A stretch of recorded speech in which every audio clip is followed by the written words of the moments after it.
I'm here with Dr. Leslie Biesecker, incoming president of ASHG. First of all, congratulations. Thank you very much. It's an honor. You have taken on a big role, though. Let's talk about what your focus is for ASHG in the coming year.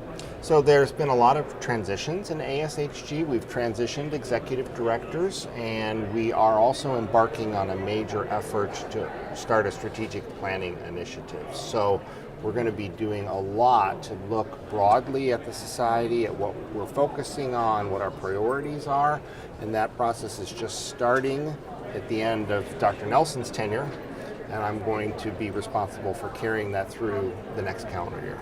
Given that that strategic planning session is really in its infancy stages, are there certain elements that you say, I definitely want to address this?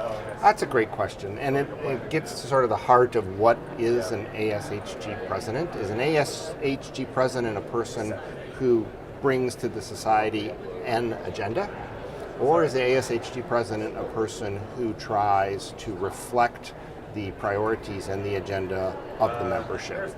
And that's a tough balance, and so what I'm going to do in the next few months is try and seek an intersection of those two things and look at what are my interests, but the big factor is what the membership needs and wants and what the society wants to do and where the society wants to go, because that's the biggest priority. And I know you've already been getting feedback this year from the members. Absolutely. We've done a big survey, and we just went over that yesterday at the board meeting. It's a lot of data, and there are a lot of things that the membership clearly are saying that they want us to be doing, and we have to take a hard look at that.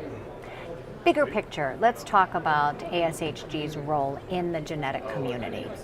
So the society continues to thrive and grow, and the breadth of what the society is doing continues to grow, primarily because our field is changing so fast.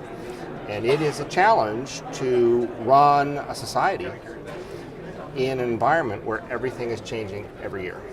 And so we have to intersect again what's going on with the field and who our members are with these changes that are happening so rapidly in order to allow us to continue to preserve the important values that the society has had for decades with the changes and the very newest technology that's happening today.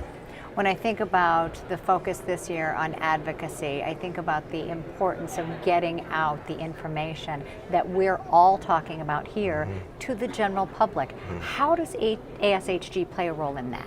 It's a great question. And one of the really fortunate things is how interested the public is in what we do.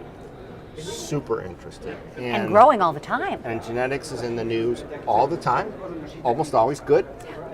And what we have to do is capitalize on the public's excitement about genetics and leverage that to make our case to the wider public that this is exciting, this is important, our field matters, and we are doing everything we can to communicate that excitement to the broader public.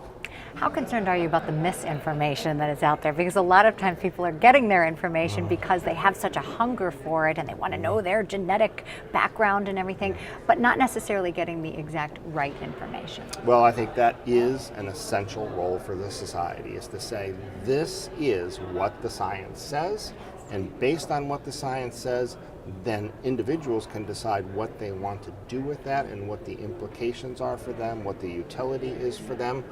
Or if they actually don't want to engage at all, they can choose to do that as well. Well, thank you very much. Congratulations Thanks on your very new much. role. It'll be an exciting year ahead. A busy year.